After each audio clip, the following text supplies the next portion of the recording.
taking away valuable fishing time. That way. Why put it that way so it goes? Go. Everybody's a B-roll expert. None of this is going in the video. Don't get excited, people.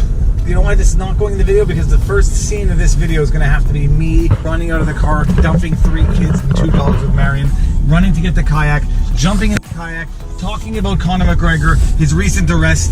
Conor McGregor was arrested? Of course. He struck a deal with the prosecutor, which only involves community service and anger management. He will not have a criminal record. It will not affect his travel visa, and he will not have a permanent criminal record. And people wonder if money can buy better justice than not having money. The answer is yes, obviously.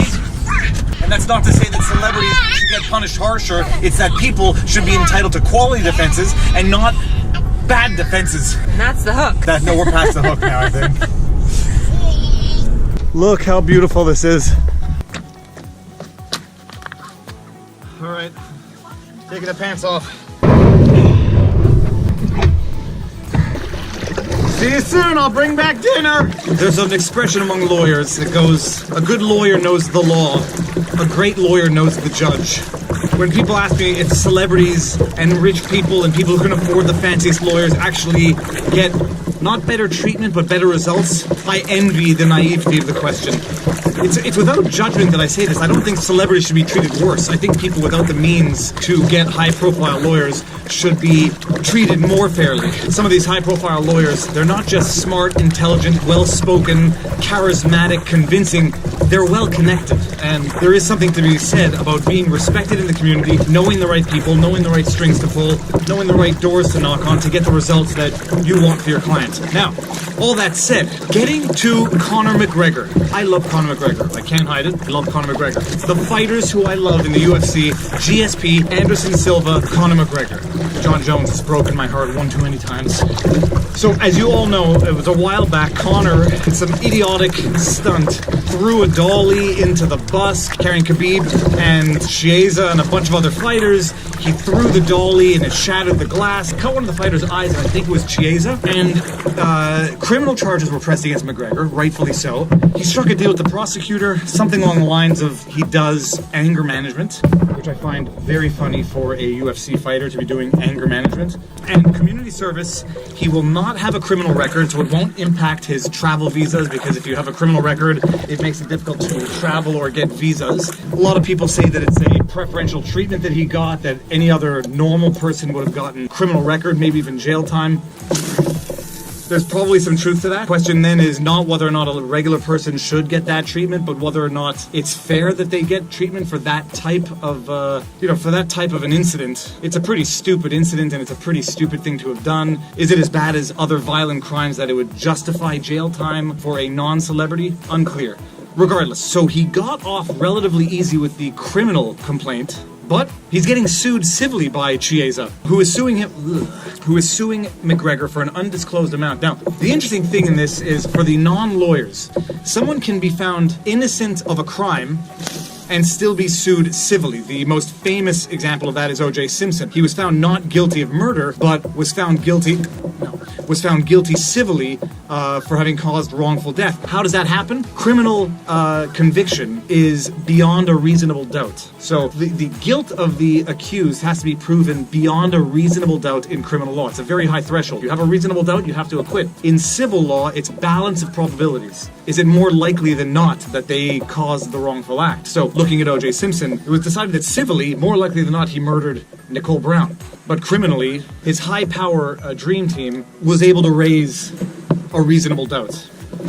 Okay, getting back to McGregor. He pleaded guilty, so there's no issue as to whether or not, it was proven beyond a reasonable doubt that he did what he did. The only question would have been, did he have a reasonable defense or any form of defense whatsoever, or was he just better off pleading guilty and throwing himself at the mercy of the court or striking a deal? But now, civilly, he's being sued for an undisclosed amount that I guarantee you it's in the millions. Which brings up a bunch of interesting questions. What can Chiesa sue him for? The basis of the lawsuit is, the typical stuff. Pain, suffering, mental anguish. One part of the claim is having lost a title fight and the money that would have gone along with that, And that brings us into these questions as to how hypothetical can the damages be that you're going to sue civilly for. You know, there are direct and immediate damages, and that would be the injury to the eye, the pain and suffering, the mental anguish, which I don't care if he's a UFC fighter. Being in that type of situation, it's going to leave you with some mental anguish. So there's going to be a legitimate, direct, causal link to the damages sustained at the hands of McGregor. How much is it going to be worth?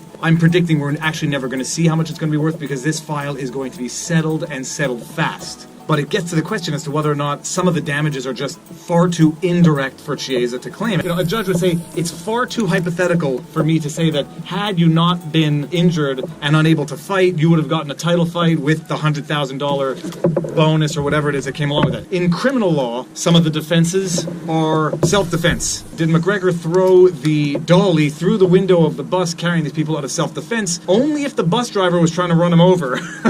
Then you have, what was the word? Necessity, I think was the word. Basically like compulsion, where you had no choice but to do it. Sort of like the situation where if someone puts your finger on a trigger and pulls it, it's not your fault because you're being compelled to do it by somebody else. But in civil law, if he's going to fight this, what are his defenses potentially going to be? A lot of the time in civil law, you have these defenses of instigation. He started a fight and it was just the natural result of having gotten into the fight. There's no defense to this. I mean, McGregor has no real defense. The thing he could argue over, which is the only thing to argue, would be what are the damages actually worth? Is it $1 million in damages, or is it just $50,000 for the scratched cornea, some medical bills, and $10,000 for pain and suffering? Side note, in Quebec, these types of damages are worth nothing. We are not a litigious society like the States. I would say almost to a flaw. Bodily harm does not get compensated for fairly, I would say, in our court system, but it avoids the situation where you have everybody suing everybody because somebody broke their toe on somebody's doorstep and now they're suing for $1 million. So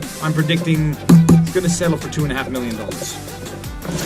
Oh yeah, incidentally, like, share, and subscribe. This will be my second law type video in a week. They are, incidentally, my easiest videos. Oh yeah, we got a fish.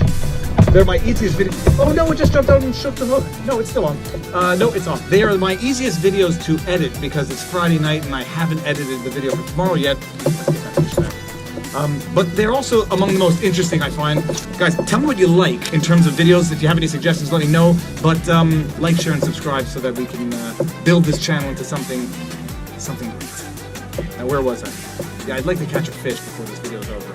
Oh, and an interesting thing, Chiesa is not only suing McGregor, but he's also suing the venue for failure to ensure his safety. And that's a very interesting thing because there are certain circumstances where a patron can sue the institution or the enterprise for failing to keep them safe when that's part of what they're supposed to do. You know, in this situation, I would say that the venue did have some responsibility to protect the fighters, and the most basic method of protecting the fighters would be not to let these hostile gangs of adverse fighters get within, the same vicinity as the fighters. I don't actually understand how McGregor got there, but I didn't look into the details of how he ended up in the parking lot where he was in a position to throw a dolly through the window of the bus, but whatever. The venue probably has insurance, so the insurance is going to take over and they're going to settle it as well, probably for much less than what McGregor is going to settle for because their wrongful act sort of pales in comparison to McGregor's wrongful act. Oh gosh, that's the better side here. Look at this. Look at that. Look at the sun setting behind me. Look at that. That's what we should have been looking at the entire time. Yeah, so, please, if everyone would tell one person, or let me be ambitious. If every one person would tell 10 people, and every one of those 10 people would tell 10 people, I'd beat 1 million subscribers in like a week, I think. Someone tell me if my math is off there. Leave a comment, tell me what you think. Even in the videos in which I am relatively opinionated, I love hearing the opinions of people who disagree with me, the rationale, why they think that way. Life is not about only listening to your own thoughts and believing what you believe. The thing about McGregor is, for all his madness, he's extremely calculated and he's extremely effective in the way he gets in the minds of people. Whether or not this was all part of the plan to throw a dolly through the window of a bus to show just how crazy he is, to scare everybody in that venue, that would be one long play. But if that's what he did, well played, McGregor. It's going to cost you a couple of million, but well played. Can't believe it. I'm not used to not catching anything. Skunked. I can't go in skunked. You know who goes in skunked? Losers and people who don't know how to fish. All right, unless I catch a fish in the next 2 casts, peace out, skunked. Boo!